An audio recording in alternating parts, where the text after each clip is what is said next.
हाँ जी, so today we are going to talking about a topic whose name is Indus Valley Civilization, जो कि part होगा हमारे ancient Indian history का। मेरा नाम दीपक यादव और आज हम इंडस वैली सिविलाइजेशन से रिलेटेड उसकी हिस्ट्री और उसकी जियोग्राफिकल कंटेंट के बारे में बात करेंगे। इंडस वैली सिविलाइजेशन एग्जिस्टेंस में हमें 2500 बीसी और यानी कि कहीं कहीं पर ये लोग 2600 बीसी भी लिखते हैं, तो 2600 बीसी से हमें देखने को मिलता है इसकी अर्बन सिविलाइजेशन देखने को मिलती है। बहुत सारी जगहों पे इंडस वैली सिविलाइजेशन को ही हम लोग हड़प्पा सिविलाइजेशन के नाम से भी जानते हैं और ये एक सिग्निफिकेंट हेल्पफुल काउंटर करने की हमें एक मदद करता है कि हम जो ब्रिटिशर्स कॉलोनी ही थी वही सुपीरियर कॉलोनी है। तो ये बात को झुटलाने के लिए हम इंडस वैली सिविलाइजेशन के एविडेंस ब्रिटिश कॉलोनियल नैरेटिव्स को दे सकते हैं, क्योंकि ब्रिटिश कॉलोनी ही सुपीरियर कॉलोनी नहीं है। ये हमने इंडस वैली सिविलाइजेशन के सर्च के बाद हमने इस बात को प्रूव कर दिया। और अगर जो इंडस वैली सिविलाइजेशन की वजह से जो ब्रिटिशर्स अपने एडवांटेज लिया करते थे, जैसे वाइट मैन बर्डन थ्योरी और आइडियाज, जिसकी वजह से उन्होंने 200 साल तक हमारे इंडिया पर राज किया था। एक बहुत ग्रेट इंग्लिश फिलोसफर है जिनका नाम है J.S. मिल्स, जो कि सपोर्ट करते हैं इन डेमोक्रेसी को, फ्रीडम को और प्रमोट करते हैं टॉलरेंट इम्पेरियलिज्म को। अलेक्जेंडर कनिन ने आर्कोलॉजिकल सर्वे ऑफ इंडिया, जो कि 19th सेंचुरी में कई आर्कोलॉजिकल एक्सकेवेशन किए, जो कि सारनाथ थे, और अगला जो उन्होंने एक्सकेवेशन किया था सांची का स्तूप और Mahabodhi temple. In 1921 Dayaram Sahni discover a units ancient city of Harappa. तो दयाराम साहनी ने जो एंशियंट सिटी है हड़प्पा उसको उन्होंने डिस्कवर किया। तो इस पीडीएफ के अकॉर्डिंग हम बात करते हैं। The history of India begin to birth of the Indus valley civilization is also known as the Harappa civilization. It flourished around 2500 BC in the western part of the South Asia, in the contemporary of Pakistan and western India. तो इसकी जो flourish होना start हुआ था south Asia से start हुआ था। The Indus valley civilisation was the home of large force ancient urban civilization of like Egypt, Mesopotamia, India and China. In 1920, Archaeological Department of India carried the excavation of the Indus Valley civilization. It's around the two old cities whose name is Mohenjo-daro और Harappa were unearthed. मतलब ये पहले दब गए थे, अर्थ के नीचे चले गए थे, फिर उसको अनअर्थ किया गया। In 1924, the John Marshall, Director General of ASI, Archaeological Survey of India, ASI की full form, announced the discovery of a new civilization, Indus Valley Civilization in the world. तो 1924 में इन्होंने इंडस वैली सिविलाइजेशन की जो term है उसे इस्तेमाल किया था। इंडिया, इंडस मीन्स इंडिया और वैली मीन्स वो वैली जो इंडस में पाई गई, और सिविलाइजेशन मतलब हम समझते हैं ये सभ्यता। तो अब हम बात करते हैं बेसिक फीचर की। इम्पोर्टेंट साइट के बारे में हम थोड़ी सी डिस्कस कर लेंगे, तो उसके बाद हम इम्पोर्टेंट साइट की बात करेंगे। पहले हम बेसिक फीचर की बात कर लेते हैं। The term Indus valley civilisation was first use by John Marshall, है ना। कब यूज करी थी? 1924 में। हमने यहाँ पर बात करी ना, ये जॉन मार्शल ने सबसे पहले इंडस वैली सिविलाइजेशन टर्म को इस्तेमाल किया था। It is also known as the Harappa civilization. The Indus Valley civilization is contemporary to the Mesopotamia, ancient Egypt and the Chinese civilization. They also have a trade evidence export through sea and the land route. अब हम बात करते हैं excavation in British India and the independence India. एक excavation जो हमारे British India के time पे हुए थे, कुछ कुछ एक्सकेवेशन हमारे इंडिपेंडेंस के बाद हुए थे। The oldest record of Harappa ruins in the first track of the Charles Mascon book, narratives of the various genre in Baluchistan, Afghanistan and the Punjab. जो हमें ओल्डेस्ट रिकॉर्ड मिलते हैं हड़प्पा वैली सिविलाइजेशन के, वो हमें 1842 में एक बुक है जिनका नाम है, जिन्होंने एक बुक लिखी है जिनका नाम है चार्ल्स मैसोन। उनकी बुक में हमें हड़प्पा रूनिंग साइट के बारे में पता चलता है। ये सबसे ओल्डेस्ट रिकॉर्ड है। ये ओल्डेस्ट रिकॉर्ड कब मिला था हमें? 1842 में। ये जब हमारे पास जो ब्रिटिशर्स एरा थे उनका यहाँ पर रूल चला करता था। British imperialism is a systematic problem, not like individual problem. यहाँ अलेक्जेंडर कनिंघम ने इंडिया में रिसर्च को प्रमोट दिया गया था। सो 1953 में अलेक्जेंडर कनिम्बन ने हड़प्पा सिटी को विजिट किया था और उसके बाद 1921 में जो हमारे दयाराम साहनी थे उन्होंने हड़प्पा को सर्च किया था। देखो हमने बात करी हड़प्पा की साइट है, उस हड़प्पा की साइट को दयाराम साहनी में 1921 में एक्सकेवेट किया। इसकी लोकेशन की अगर हम बात करें, the situated on the bank of the river Ravi on the Montgomery district of Punjab and Pakistan. देखो आज के समय पे ये किस रिवर के पास है, रावी रिवर के पास है और मोंटेमरी डिस्ट्रिक्ट है और जो कि पंजाब का एक पार्ट था। आज के समय पे जो हड़प्पा साइट है वो पाकिस्तान में स्थित हैगी। इसमें कुछ इंपॉर्टेंट फाइंडिंग्स के बारे में बात की है, जैसे सैंडी स्टोन यहाँ पर पाए गए, स्टैचूज पाए गए, ग्रेनरीज पाए गए और कुछ क्राफ्ट्स भी मिले हैं। तो इससे रिलेटेड जितनी भी चीजें यहाँ से मिली हैं उसके बारे में हम आगे बात करेंगे। उसके बाद मोहनजुदारो के बारे में बात करी। मोहनजुदारो माउंट ऑफ डेथ, जो कि आर डी बैनर्जी के द्वारा सर्च करी गई थी 1922 में। उन्होंने मोहनजुदारो को सर्च किया था और आज के समय पे मोहनजुदारो इंदस रिवर के पास है और लाखरा डिस्ट्रिक्ट में मिलती है, जो कि आज पाकिस्तान में है। ओके, इसके बारे में हम आगे जाके डिस्कस करेंगे स्पेशल टॉपिक के साथ। उसके बाद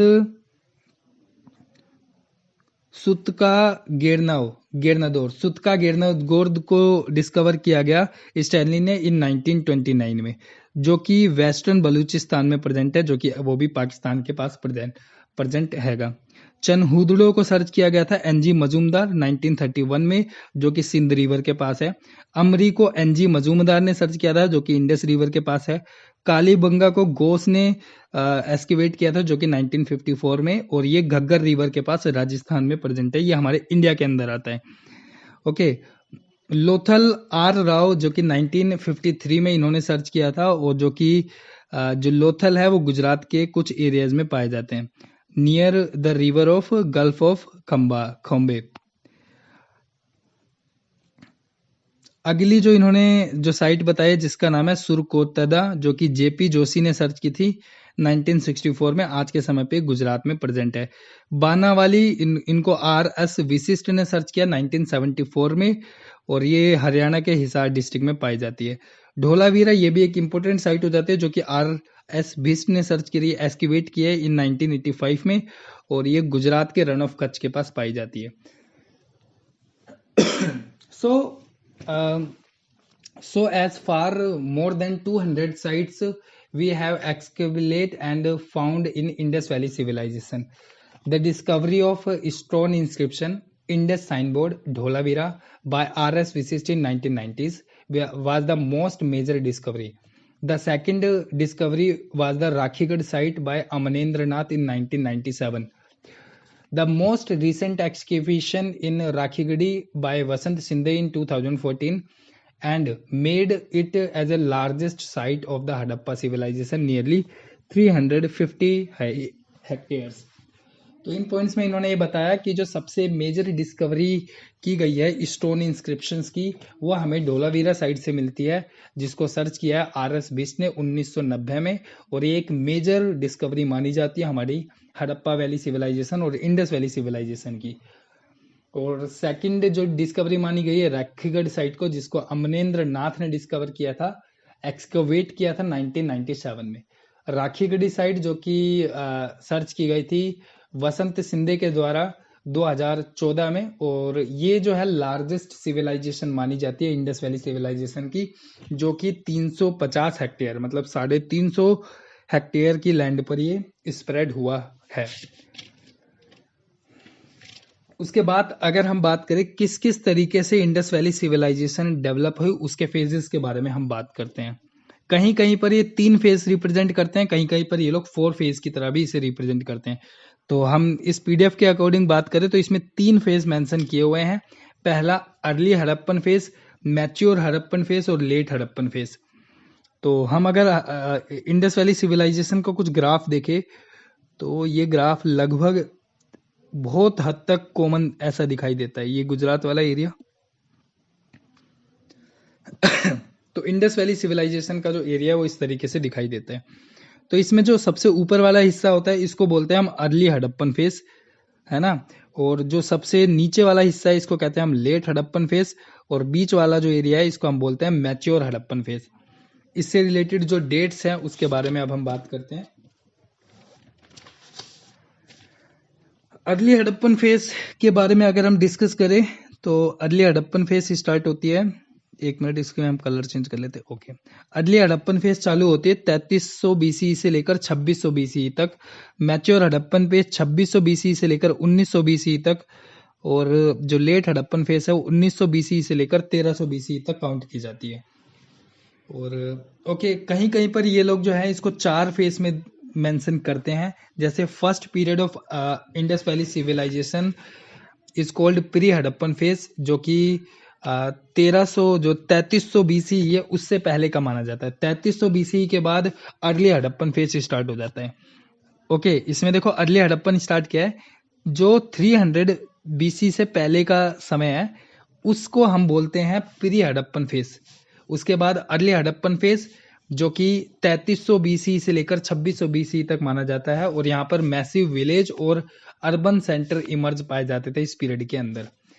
फिर उसके बाद मैच्योर हड़प्पन फेज जो कि मिडिल एरियाज में पाया जाता है, लेट और अर्ली के बीच में पाया जाता है, जिसका टाइम पीरियड 2600 बीसी से लेकर 1900 बीसी तक काउंट किया जाता है। During this period the largest urban centre flourish in the Indus civilization. और फिर उसके बाद लेट हड़प्पन की बात की जाए तो 1900 बीसी से लेकर 1300 बीसी तक। ये लेट हड़प्पन फेज वही वाला फेज है जहां पर हड़प्पन सिविलाइजेशन का डिक्लाइन हमें देखने को मिलता है। तो अगर हम बात करते हैं कि जियोग्राफिकल लोकेशन की, कि हड़प्पन साइट असलियत में कहाँ कहाँ पर लोकेटेड है। आज के समय पे जो हड़प्पन साइट है वो स्प्रेड हो रखी है पंजाब के कुछ एरियाज में, हरियाणा के लगभग मैक्सिमम एरियाज में, सिंध, बलूचिस्तान, गुजरात और राजस्थान के बहुत मैक्सिमम एरिया को ही कवर करती है, और वेस्टर्न यूपी को भी कुछ हद तक ये टच करती है। Since this city are located around the Indus and its tributaries, John Marshall called the ancient civilization whose name is Indus valley civilization. हालांकि जो जॉन मार्शल है ये इंडस वैली सिविलाइजेशन को बहुत पुरानी सिविलाइजेशन में से एक मानते हैं, और यहाँ की जो फर्टाइल्स थी, बहुत फर्टिलिटी यहाँ की जो लैंड थी बहुत फर्टाइल मानी जाती थी, जिसकी वजह से लोग इंडस वैली सिविलाइजेशन में बहुत आराम से और शांति से रह पाते थे।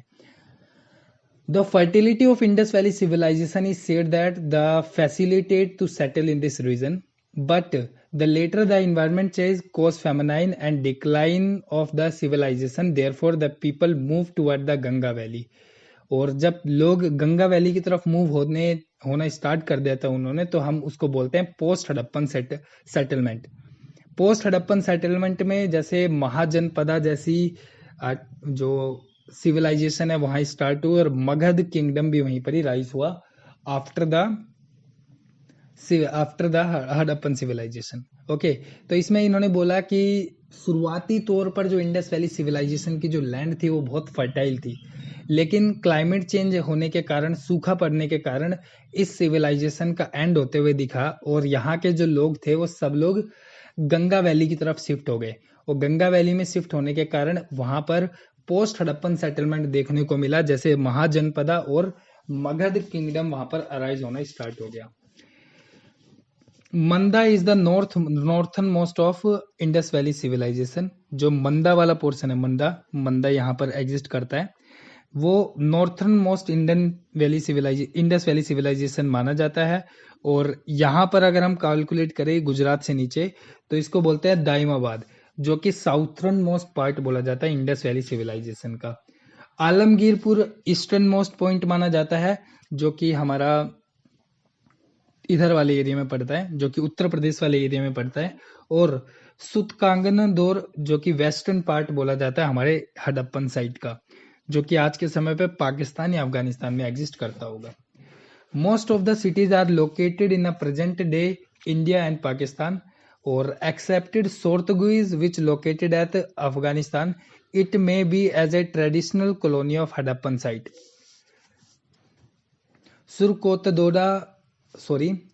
सुरकाटडोडा, लोथल और कंतासी जो कि गुजरात में एग्जिस्ट करती हैं, और अल्हम्दिनो, बालाकोट और सुतका गंदोर जो कि पाकिस्तान में एग्जिस्ट करती है। The major trade site evidence was found in Susa और उर, जो कि मेसोपोटामियन हड़प्पन साइट का हड़प्पन रॉक्स जो होती थी उनको ट्रेड करने का ही वर्क किया करते थे। अब ये जो हमने बात बोली सूसा और उर, आगे यहाँ पर गुजरात वाले एरिया से यहाँ पर करने के बाद जो यहाँ पर जो छोटा सा एरिया पड़ता है, यहाँ पर सूसा और उर जैसी जो गुजरात के पोर्ट से हम लोग यहाँ पर ट्रेड करने के कुछ एविडेंस मिलते हैं। ओके ओके तो इसके बाद मेजर एक्सकेवेशन की बात करते हैं। इसमें जो बात की होती है टाउन प्लानिंग और स्ट्रक्चर्स की बात करें कि यहाँ पर टाउन की किस तरीके से प्लानिंग की गई थी और यहाँ पर इस टाउन्स के किस तरीके के स्ट्रक्चर्स पाए जाते थे। तो जो सबसे पहले टाउन प्लानिंग मिलती है वो मिलती है stratified town planning. Stratified town planning में ऐसा हुआ करता था जैसे कि जो रूलिंग क्लास होते थे उनके लिए, हड़प्पा और मोहनजोदड़ो की साइड की हम बात कर रहे हैं, उसमें जो रूलिंग क्लास थे उनके पास आउन सेटल्ड हुआ करते थे, अपने खुद के स्पेशल घर रहा करते थे। लेकिन जो लोअर मिडिल क्लास लोग थे उनके खुद के क्या होते थे, खुद के नहीं होते थे, वो ब्रिक्स के घर होते थे जिसमें जो कॉमन रिहेबिलेशन हुआ करता था जहां पर सारे लोग एक साथ रहा करते थे। इस तरीके के हमें एविडेंस देखने को मिलते हैं। कौन सी साइड पे? हड़प्पा और Mohenjodaro. The remarkable thinking arrangement of the houses in the city, they have the follow grid system। और इनके पास एक जो ग्रिड सिस्टम्स हुआ करता था उसको ये लोग फॉलो किया करते थे। ओके और ये जो स्ट्रेटिफिकेशन हमें देखने को मिलता है, जैसे जो रूलिंग क्लास होता था वो सियाटडेल में रहता था और जो लोअर क्लास होते थे वो एक कॉमन हाउस में रहा करते थे जो कि ब्रिक्स हाउस होते थे, उनसे वो बने रहा करते थे। Such stratification of the residence infrastructure point out to be the possible social stratification in the Indus Valley civilization societies, or that division is not on the basis of the caste and the caste based system। तो इसमें हम लोगों ने बात करा, ये जो division देखने को मिलता था सियाटडेल और जो ब्रिक्स के हाउसेस देखने को मिलते थे, डिवीजन कास्ट बेस्ड सिस्टम से नहीं हुआ करता था। हालांकि हम ये मान सकते हैं कि जो डिवीजन था ये स्टेटस बेस हो सकता है। लेकिन हम कुछ दूसरी साइड्स के बारे में बात करें, जैसे ढोलावीरा, तो ढोलावीरा के जो सियाटडेल थे वो पत्थरों के बना रहा करते थे और यहाँ पर मिडिल क्लास टाउन भी था जो शायद मिडिल क्लास के लिए ही स्पेशल था। ओके तो जैसे हमने बात करी हड़प्पा और मोहनजोदड़ो में सिर्फ दो ही तरीके की डिवीजन देखने को मिलता था, एक एलियट क्लास और एक लोअर क्लास। और जो लोअर क्लास था वो पूरा का पूरा ब्रिक्स के बने हाउसेस में रहता था और एलियट क्लास और रूलिंग क्लास वो सियाटडेल्स में रहते थे। लेकिन जो डोलावीरा का जो सियाटडेल हमने देखा, तो डोलावीरा का जो सियाटडेल था वो पत्थरों से बना गया था और यहाँ पर मिडिल क्लास के लिए भी स्पेशल तरीके के हाउसेस देखने को मिले थे।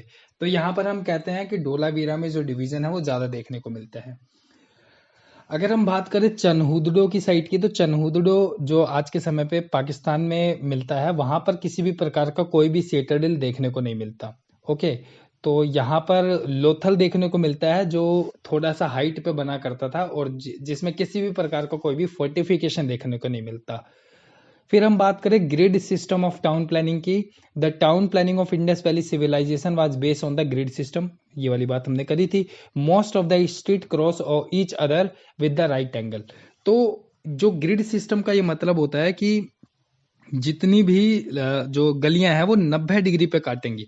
तो ग्रिड सिस्टम टाउन प्लानिंग में हमने आज की टाउन प्लानिंग जो हमें देखने को मिलती है, इनकी जो गलियां हुआ करती थी वो 90 डिग्री के एंगल में एक दूसरे को काटा करती थी और ऐसा माना जाता है कि इनकी गलियां कहीं पे भी जाके बंद नहीं हुआ करती थी, वो कहीं ना कहीं किसी दूसरी बड़ी सड़कों से जाकर मिल रही होती थी। The extensive underground drainage system was found. Another yet have to be the feature of the Hadappa town planning.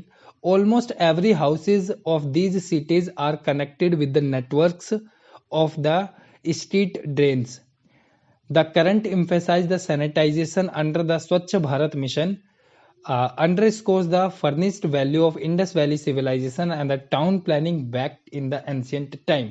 तो हमने बात करी ग्रिड सिस्टम में 90 डिग्री के एंगल्स की गलियां देखने को मिलती हैं और यहाँ पर जो ड्रेनेज सिस्टम था, जो पानी के निकलने का सिस्टम था, वो हर घरों से होकर एक बड़ी नालियों में जाकर मिला करता था, जो आज के समय पे हम लोग जो इम्फेसाइज कर रहे हैं स्वच्छ भारत अभियान जैसे मिशंस को, वो हमारे इंडस वैली सिविलाइजेशन में ऑलरेडी एग्जिस्ट हुआ करता था, जो कि 2600 BC में एग्जिस्ट किया करता था हमारे भारत में। जो कि पंजाब, हरियाणा और पाकिस्तान के एरिया जैसे जगहों पर देखने को मिलता है। तो ये एविडेंस मिलते हैं कि हमारा जो इंडियन कल्चर है और इंडस वैली सिविलाइजेशन है, ये ब्रिटिश कॉलोनी से कहीं ज़्यादा आगे था। अगर इंडस वैली सिविलाइजेशन एग्जिस्ट करता है तो ब्रिटिश कॉलोनी बहुत, हम लोग ब्रिटिश कॉलोनी से बहुत ज़्यादा ऊपर होते। तो यहाँ पर हम एग्रीकल्चर से पहले आर्किटेक्चर्स की बात करते हैं कि आर्किटेक्चर्स किस तरीके के देखने को मिला करते थे। तो यहाँ पर एक ग्रेट बाथ देखने को मिलता है जो मोहनजोदाड़ो में मिलता है। It is the most important architecture and the masterpiece of the Indus valley civilization. इस ग्रेट बाथ में जो मोहनजोदाड़ो में मिला है, उसमें जो ईंटें हैं वो 6 मल्टीप्लाई 12 मीटर की साइज की हमें ये ईंटें देखने को मिलती है। और जो ग्रेट बाथ है वो पॉसिबिलिटी किसी रिचुअल के लिए इस्तेमाल किया जाता होगा। The great granary was located at the Mohenjodaro and it was used to store a grenades in form of tax। तो यहाँ पर एक ग्रेट गैनरी मिली है। ग्रेनरी जैसे जहाँ पर हम लोग जो ग्रेन्स होते हैं, जो दाने होते हैं, खाने की जो सामान होती है, उसको हम गैदर किया करते हैं। तो ये इस बात का सबूत हो सकता है मोहनजोदाड़ो में कि यहाँ पर टैक्स कलेक्शन जैसे सिस्टम मिला करते थे। तो आर्किटेक्चर्स की बात करें, हमें यहाँ पर 2 एविडेंस मिलते हैं, पहला ग्रेट बाथ और दूसरा द ग्रेट गैनरी। और ग्रेनरी का मतलब ये हुआ करता था कि यहाँ पर टैक्स कलेक्शन का सबूत मिलता है। और ये दोनों एविडेंस हमें मोहनजोदाड़ो से देखने को मिलता है। अगर हम आर्ट और क्राफ्ट की बात करें तो Harappa people also had a well development knowledge of the variety of art craft and the sculptures. The most common production is Chanhudaro, Nageshwar और Balakot like industrial town. Okay, अब हम स्टोन स्कल्पचर्स की बात करते हैं। The most of the male body part made by torso in a red stone and is the most famous sculpture of the Indus valley civilisation. कौन सी जो mail body है जो कि ट्रोन्सो के द्वारा बनाई गई, उसमें उसको लाल कलर की मट्टी से बनाया गया है। ये बहुत मोस्ट फेमस स्कल्पचर माना जाता है हमारे इंडस वैली सिविलाइजेशन का। एक बियर्डेड मैन स्कल्पचर भी एक बहुत इंपॉर्टेंट स्कल्पचर माना जाता है इंडस वैली सिविलाइजेशन का। The most of the sculptures has been identified as a possible priest in ancient time. The trifolic pattern shown on the sculpture identicate the existence of the embroidery practice in the Indus Valley civilization। और bronze casting की भी हमें यहाँ पर evidence देखने को मिलते हैं। The bronze casting is also the very popular sculpture whose name is Nataraj, है ना। तो नटराज की जो हमें स्कल्पचर देखने को मिलता है, ये भी यहीं पर ही ब्रोंज कास्टिंग में देखने को मिलता है। The bronze casting is the most very and popular in Indus valley civilization and they are has been also continue in the bronze sculpture practices and we see the similar bronze casting technique during the Chola period in 11th century. The dancing girl are found whose size is 4 inch tall, that is in Tribhanga posture and found in Mohenjodaro. और एक buffalo का भी हमें एक sculpture देखने को मिलता है। Goat animal etcetera found the bronze sculptures in Indus valley civilisation. ठीक है, तो हमने यहाँ पर बात करा आर्ट और क्राफ्ट की। सबसे मेन प्रोडक्शन चनहुदड़ो, नागेश्वर, बालाकोट जैसे इंडस्ट्रियल एरिया से हमें देखने को मिला। स्टोन इन स्कल्पचर्स में हमें एक रेड स्टोन से बना हुआ एक मेल बॉडी का ट्रोन्सो देखने को मिलता है। दूसरा एक बियर्डेड मैन देखने को मिलता है जो पॉसिबिलिटी एक प्रिस्ट हो सकता है, एंशिएंट प्रिस्ट हो सकता है। और ये जो प्रैक्टिस है ये बहुत लंबे समय तक यहाँ पर प्रैक्टिस की गई। ब्रोंज स्कल्पचर्स की बात की है तो यहाँ पर एक डांसिंग गर्ल मिलती है जो कि 4 इंच लंबी है, जो कि त्रिभंगा का एक पोस्चर है और ये मोहनजोदाड़ो से मिलता है। बफेलो का भी एक स्कल्पचर देखने को मिलता है और कई सारी बकरियां और एनिमल्स के स्कल्पचर हमें इंडस वैली सिविलाइजेशन से देखने को मिलते हैं। टेराकोटा, अगर हम आर्ट की बात करें, terracotta were also found in Indus valley civilisation site but the terracotta figure were not as much detail as bronze and stone statues.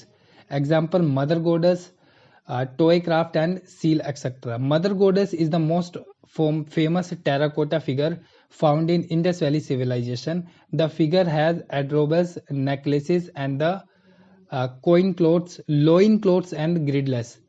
The variety of seals made in terracotta, sterile, agates, copper, gold, avior, silver, they have been recovered in the excavated site of Indus Valley civilization.